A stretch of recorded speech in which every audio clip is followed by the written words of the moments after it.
สีแฉลกนี่มันแดงนั่นบ่แม่นเนาะมันบ่แดงเนาะมันบ่แม่นสีแฉลกบ่นี่สีผ้าสีผ้าเนาะนี่เนาะจับผ้าจับบ่ทางน่ะฟังร้องฟังรำเนี่ยบาดนี้ลูกเอาคือแต่คือมันช่องเนี่ยที่จะกระป๋องเอาแป้งจุ่มไว้ได้หลังเด้อเจ้าเจ้ามึงท่าบ่แล้วอยากพักไว้หันไปนี่นะบ่ได้ฟ้าวเนาะพาปลาลูกกันตั้มให้ได้บาดนี้โตงามไปเลยเนาะอ๋อลึกซอยก็เต็มที่เลยบ่มีบนติเลยเพิ่นบ่เฮ็ดเพิ่นซอยกันเลยพี่น้องเนาะเปิดคลิปเปิดภาพมากะสีสวยๆหน่อยๆนึงเนาะและอยู่บ้านสองเงินซานของน้องต้นกะเด้อพี่น้องเนาะมื้อนี้สิพาพี่น้องไปลงกับสีเข้ามาพากันทาสีบ้านจักเล็กจักหน่อยก่อนพี่น้องเนาะได้มาทางหนึ่งพี่น้องเนาะใส่ไปยังมาสู้กันกินนี่เต้นี่แหละง่อยไป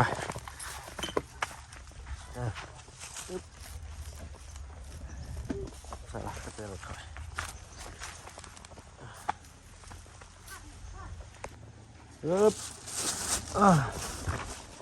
ดีสิมาจ่ายค่าสร้างมันดีเลยเนาะมานี่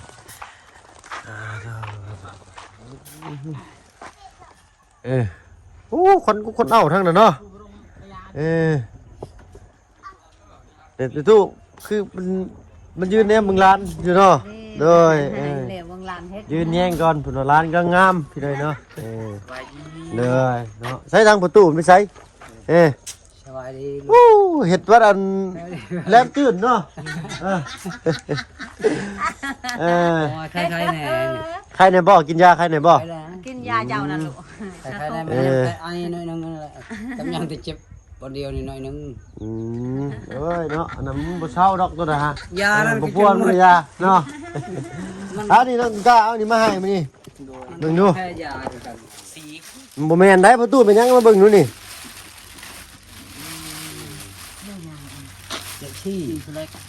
แม่นบ่สีสแลกเบิ่งคักดูใส่ประตูเขาเบิ่งได้สีสแลกเขายังบ่ฮู้ได้นี่สีแฉลกนี่มันแดงนั่นบ่แม่นเนาะมันบ่แดงเนาะมันบ่แม่นสีสแลกบ่นี่สีผ้าเนาะนี่เนาะจับผ้าจับบ่นี่เนาะสีผ้าบาดนี่ตายคักเขาสิได้เปลี่ยนแล้วนี่เนาะสบายดีทางไอ้ล่างนำเนาะสบายดีอันนี้ของสร้างเด้อโดยกูมียังมาฝากอันนี้ของน้องต้นกล้าครับประตูเป็นตู้เพิ่นเลยเนาะซื้อมาฝากอันนี้ของนี้เนาะอันนี้ของค้อยอันนี้เบิ้ลอะไรเบิ้งอันนี้ลาไปปั้นอีกกินเด้อเห็นอะไรก่อนก่อนเอาของน้องผู้ใหญ่เห็นอะไรก่อนเนาะไปผูกไปสู่ดอกจะผูกกินไป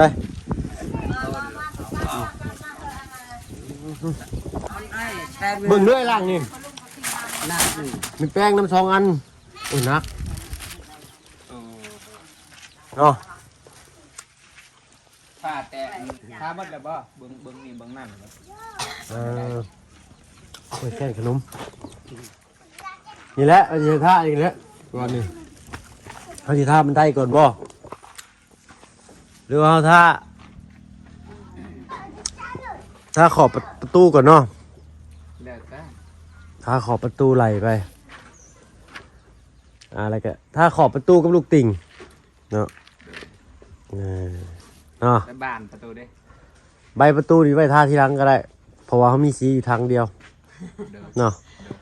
ถ้าไปบางๆมันก็สิพออยู่ที่เนาะคาว่าทำท่าแต่อันขอบประตูนี่เหลือโอ้ยพ่อไอ้หลังไอ้พ่อจะได้กับพ่อเนาะพ่อถ้าจิท่าขอบวงกบก่อนถ้าขอบวงกบไหลขอบวงกบก่อนเพราะในนอนฉันท่าสูตรนี่ฮะไหลขอบวงกบนอกในแล้วก็มาท่าลูกติ่งราวบันไดแล้วก็ใบประตูยังใส่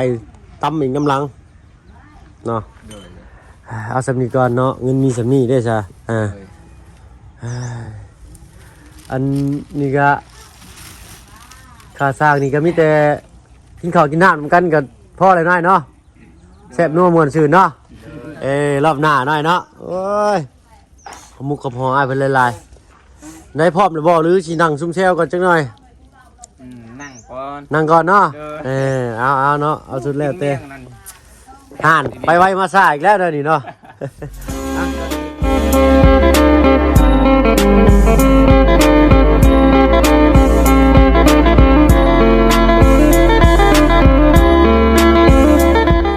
กราบทักทายพี่เลยเนาะกราบทักทายสบายดีผู้ใหญ่ใจดีและเอฟซีเบิร์ดทุกท่านแถวมาหับมาชมช่อง YouTube บ่เพิ่งเคยลาคือเก่าพี่เลยเนาะและเปิดคลิปเปิดภาพมากกะสีมาทาสีท่าสร้างทาสีท่าสร้างไอ้อันนะปะลุงเบิ่งเนาะเนาะแต่ว่าพ่ออยู่บ่อยกล้าว่ะ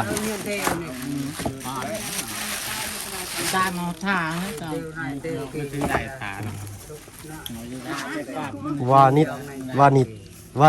งวานิดในบ้านเนาะอ่านจะได้พี่น้องเนาะ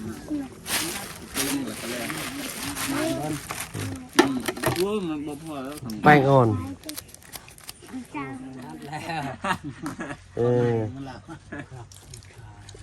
คักบ่ประตูสีผ้านี่มันงามเนาะ ว่าชิพาแม่ บ่เห็นบ่นะเจ้าได้บอกข่อยเมื่อกี้นี่สิผ้า ไม่ได้มันเทียจริงๆครับชี้ได้แม่นหมอแม่ได้แม่นหมอ โยหน้าเห็นเฮือนนั่นก็ชียังมีรู เอาฮอดก้อนชื้น ได้ยินต้นกล้าว่าเมื่อเช้านี้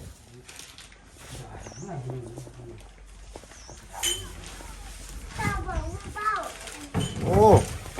คือน้ำผึ้งแท้เนาะตัวจักบาทนี่คือสิหวานจ้อยเอาจักนี่เนาะ ว่าแล้ว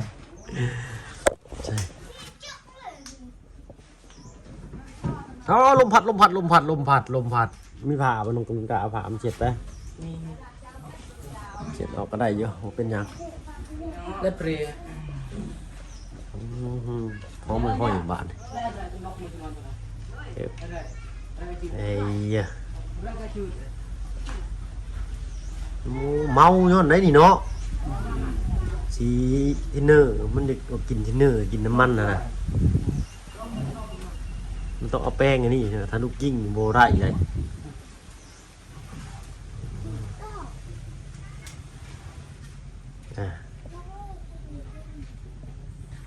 คือว่ามันเหนียวเนาะ เขาเนี่ย สุดมีผสม เขาก็ได้ สูตรสำเร็จตัวนี้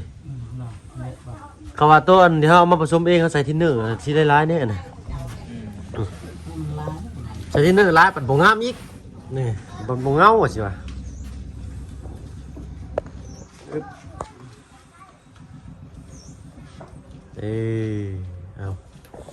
เอาเบิ้งสิเป็นชีท่าสร้างหรือสร้างสิชาชี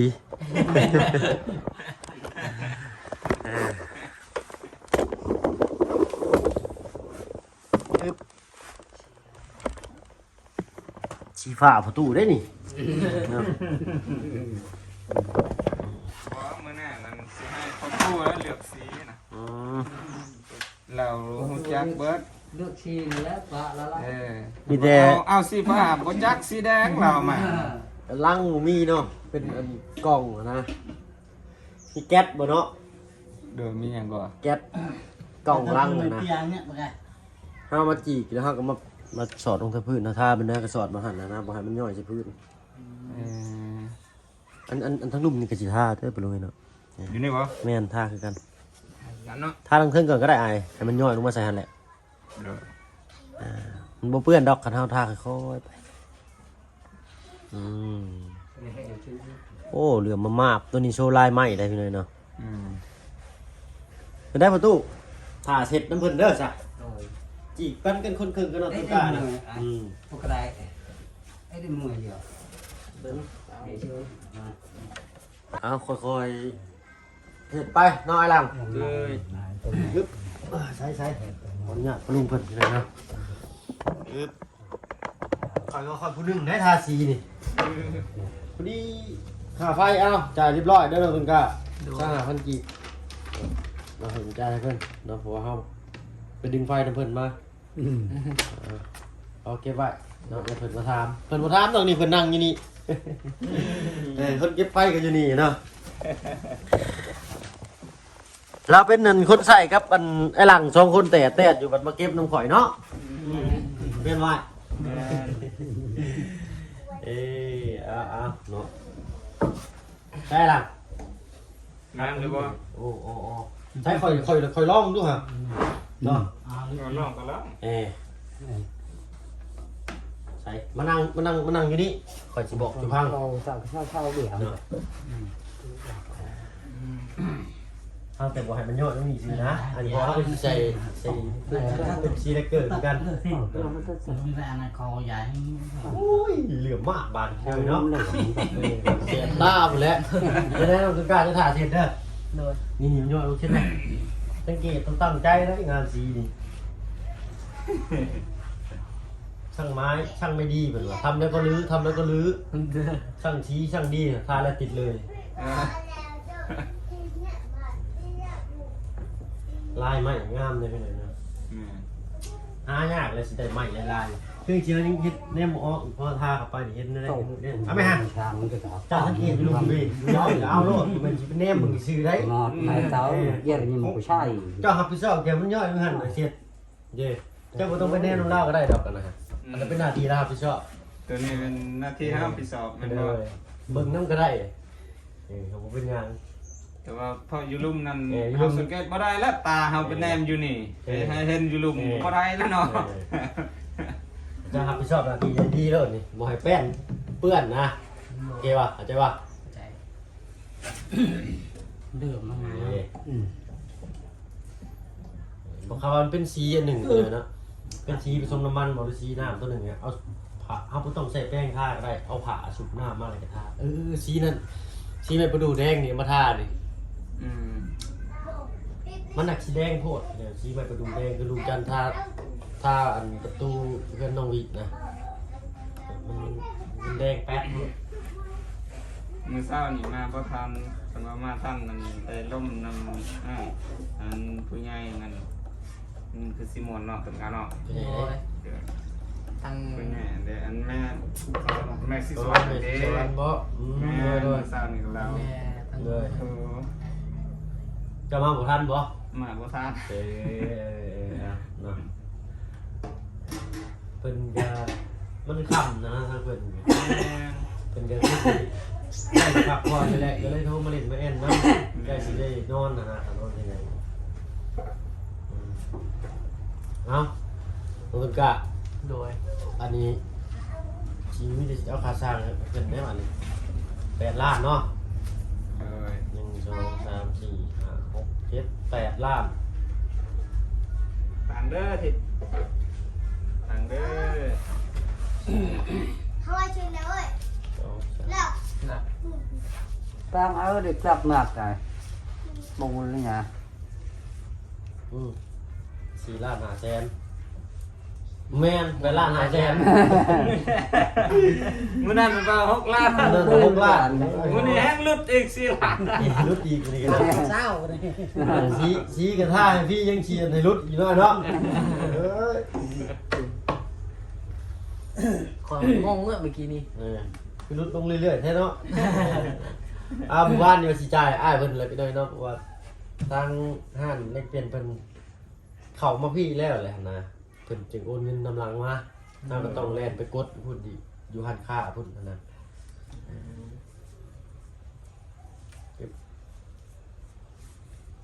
มาบัดนี้จุไว้ซะก่อนเนาะมีแต่ให้ทั้งสองอ้ายเพิ่นมาเบิ่งนำกันว่าเงินครบบ่นะข่อยบ่ได้นับได้เจ้านับให้เนาะงามอ๋อ แต่บ้านหาย มา รักไว้ พี่เนาะมาพี่น้องตึกอะงั้นมาอีก8 ล้านพี่เนาะ8 ล้าน5รอบก่อนเนาะรอบก่อนเนาะจ่ายอ้ายจะได้ก็8 ล้านเนาะ ล้าน นี่แต่8 ล้านนี่เนาะให้ทางง่ายเพิ่น ให้ทางน้องต้นกล้าอะไรก่อนเนาะให้มอบเวลาเด้อ โดย เอาเงินทั้งหมดทั้งมวลนี่พี่หน่อยเนาะตัวบ่แม่นของบ่เพิ่งเองเป็นของทางที่เป็นทางฝั่งต่างประเทศเนาะอยู่รัฐมินนิโซตาพุ่นแหละทางแม่ศรีสวรรค์เพิ่นเนาะไอ้ของครอบครัวเพิ่นนั่นแหละเนาะเอาถ้าบ่เพิ่งก็บ่มีหยังตอบบุญแทนคุณทั้งพี่เพิ่นมีแต่คำอวยพรโดยใส่เนาะให้บ่ให้พลาดม่านบ่ให้เบียด thì đó ป cháu รารถนาสิ่งใดขอให้ได้สิ่งนั้นสมดังมโนนึกเด้อเนาะ kênh thuốc ai สำคัญก็เดินทางไปใช้มาใช้ใครตลอดปลอดภัยอยู่หมันควันยืนเนาะอยู่เป็นลมโพผมใช้ให้ vâng ดูเวลานั้นนะหน้าน้องสาธุสาธุอ้าวน้องตุ๊กก้าได้มีหยังอย่างอื่นหรือบ่ได้เช็ดสมบูรณ์เลยได้บ้านสองคันชาติเจ้าเนาะ ขอขอบใจหลายๆทั้งแม่ศรีสวรรค์และทางครอบครัวเพิ่นขอขอบใจหลายๆและขอให้อายุยืนยาวขอให้ตลอดปลอดภัยเด้อขอให้ลำรวยๆและขอขอบใจหลายๆทั้งไงเพิ่งสิได้มาถ่ายคลิปและสิได้มาซอยและขอขอบใจหลายๆทั้งผู้ใหญ่ใจดีและ FC ที่ได้มาเบิ่งที่ได้มาซอยก็ขอให้อายุมันยืนเด้อสาธุ ใช้อันเมตู้เพิ่นสิใช้ rạ đây nữa rạ เมตู้ไปลี่อีกเลยเมตู้นี่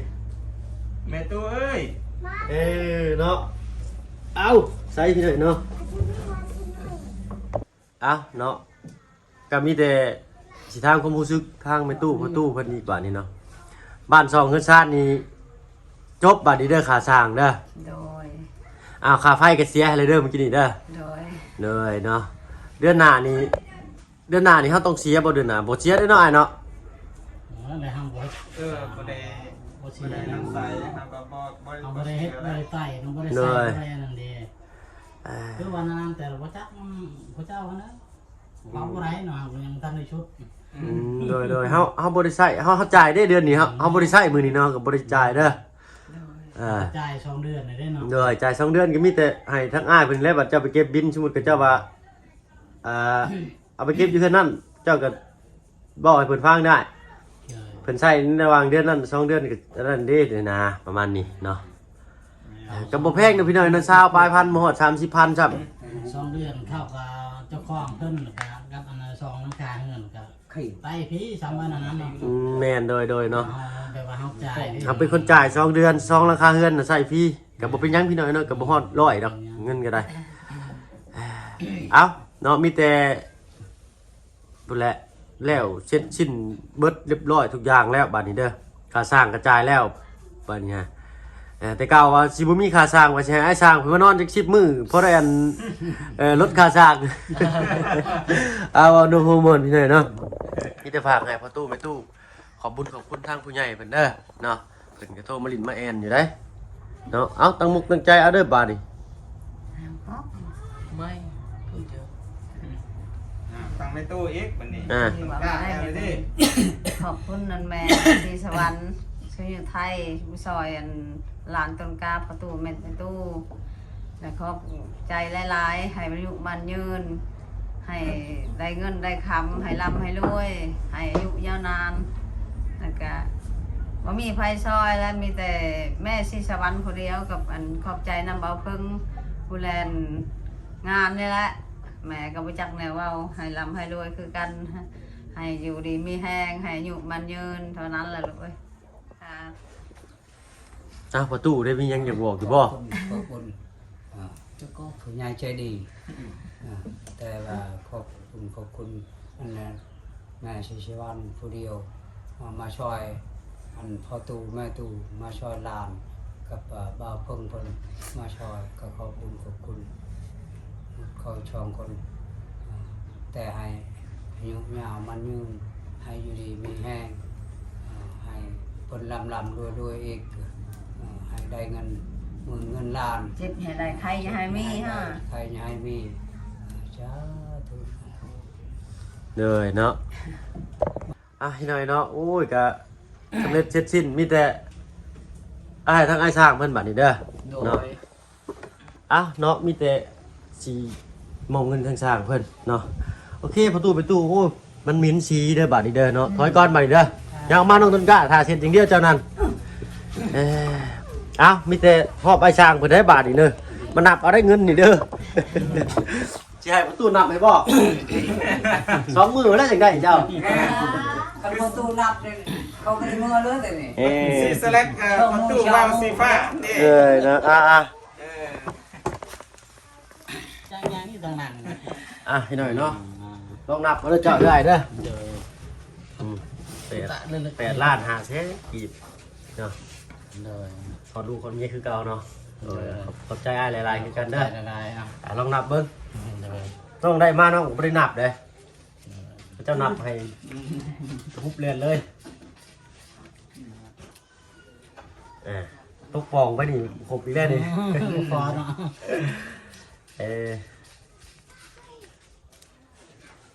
มานับใส่กันก่อนไอ้ลัง เลย นับผู้เดียวเอาผู้เดียวได้ใช่ไหมนับผู้เดียวเอาผู้เดียว เอาเดียวเลย เลย โอ้ไม่ตัวนี้คักเลย งามใหม่ตัวนี้เห็นมักเบิ้งเอาพี่ก่อนนี่เจ้าหน้าที่ไปท่าชี้ให้ปลาลูกเพิ่นเบิ่งนี่ผ่านมาจักนี่ใช่ที่ได้เปลี่ยนอาชีพแล้ว คันว่าเหลือกระส่งคืนแม่นบ่ เหลือกระส่งขึ้นเป็นพ่อแล้วก็ยาเนาะเอาไม่นับไม่ฮะ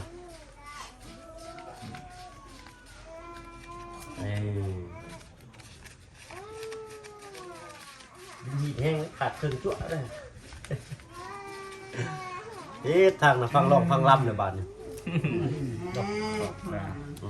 อันนี้5 แสนอันนี้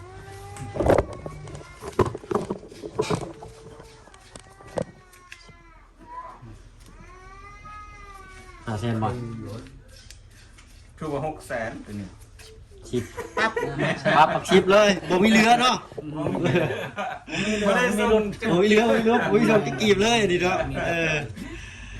พี่น้อยแล้วก็เป็นว่าเรียบร้อยเนาะเสร็จสิ้นบ้านหลังนี้โอเคเนาะใช้ขอชิลองท่าตรงนี้หลังว่าลีได้ตะกี้เขาไปท่าอัน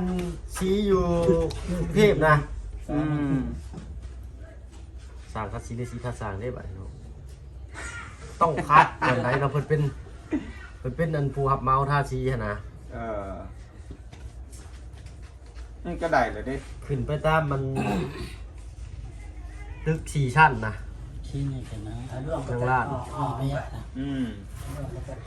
ชุดงามลงข่อยได้ไอ้หลังเฮ้ยทาซีนะ แม่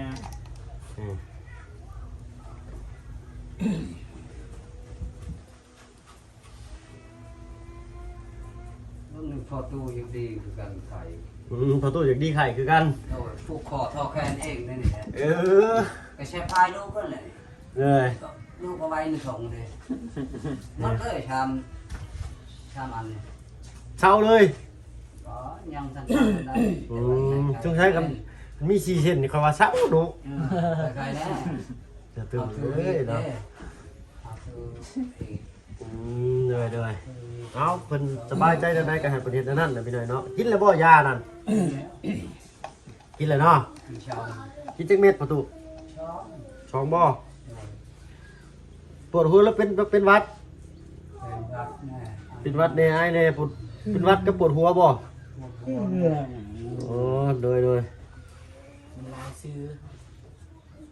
ไอ้กูจะเจ็บหมดหลัง ปอถูก ยาเนี่ย ผูก ยาลูกหาย ลึ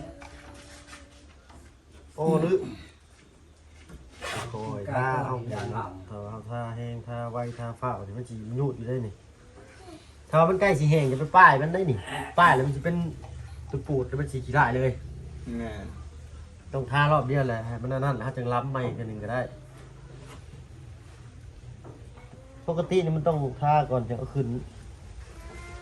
แต่ว่าต้องแบบ บ้าไม่ไก่ บุมีชี้ท่าตอนนั้นต้องเงินใส่อย่างอื่นก่อน ชูกี่เนี่ยใจเป็นไก่ ใจเนี่ย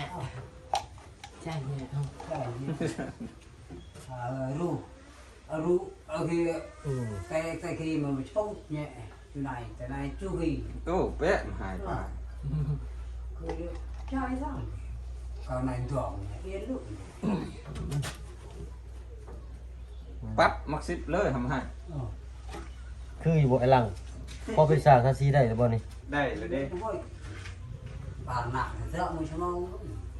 บ่ได้ใส่ควบเก่งเลยเนาะทาสีใส่แบบขอบใจเย็น นี่น่าเหลือมากบัด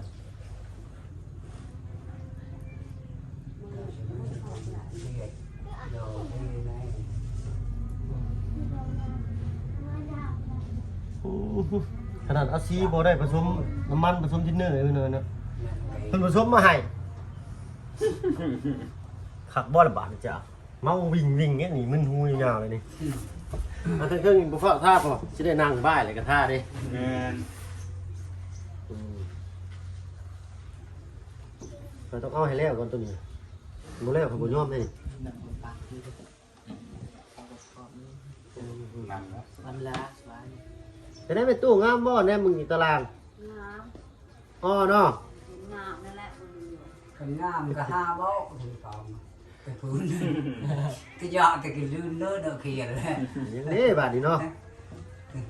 ได้ให้เว้า เขียวเดือน ให้เว้าแบบให้เว้าอันขบุญกับคุณเพิ่นนี่เว้าบ่เป็นในประตูนี่ได้เว้าอย่างอื่นนี่ว้า เออ ที่หนึงเลยหน่อยเนาะ เป็นน้ำลื่นกับบ่เป็นเนี่ย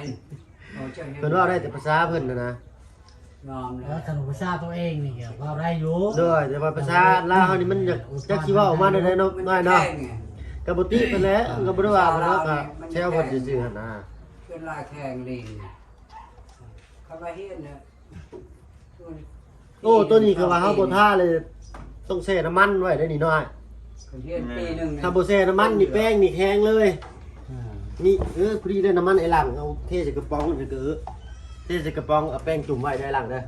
เจ้าว่าเจ้ามึงท่าบ่แล้วอยากพักไปหั่นไปนี่นะบ่ได้ฟ้าวดอก ถ้าแก้มเนาะครับเลย วันที่6เด้อพี่น้องเด้อเนาะสิขึ้นบ้านใหม่ใส่ยางงามให้น้องตุ๊กตาเพิ่นเนาะ วันที่6เนาะ เลยเดือนสิมานี่ละ เที่ยวเนี่ยมันเป็นที่ตลาดแบบนี้กัน สิสบายเด้อนี่ ไปแล้วเนาะวันที่6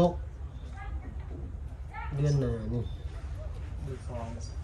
แม่น ดูสอง ไม้ตัวนี้สีงามนี่ มันดำ มันใกล้สิเชียวไปทามันนี่มันจะงามเดี๋ยวคิดนิดนึง ทาสิแล้วเคยได้ มันเต้นกันลึก โอ้ดีใจ ว้า มันได้อะไรชอบ โอ้โทรศัพท์ไปตำไม้พาปลาลูกกันนะตำไม้แล้วมาเด้โตงามไปเลยเนาะอ๋อลึก อ๋อลึกเนาะ อ๋อลึกเลยนี่ ว่าบะเพิงเก่งเนาะบะเพิงเนาะ นี่เก็บอีกนิดนึงนี่ต้องเอาป้ายเงี้ยเขาได้ไม่อยากเนียบต้องป้ายมันจับเขาเนาะนี่เป็นชีไม้เองต่างหาก งามเต็มที่เลยไม่มีบนเปรียบ โอ้ตัวอันนี้งามเลียเนี่ยไม้ตัวนี้ลายมันงามไปหน่อยเนาะ ดำขาวมันดำเหลือง งามมันลายไม้ได้นี่ เป็นคือไม่ขยุ่งแม่นบ่ แม่นจะคือไม่ดูไม่ยังนี่นะ มันจะเป็นคือไม่ดูเนี่ย เจ้าก็ปิ่นทางออกถือกะลีหน่อยหลังเนาะโชว์ลายไม้เด้ เจ้าเลือกกันไหนเรา นั่งไม้ตัวนี้มันงามตรงทางมันงามทางมันเหลื่อม เบิ่งจากเต็กเบิ่งจากไกลนี่ฮู้ที่เป็นเรื่องนี้ เป็นนี่เนาะมา เก่าเก่าสาว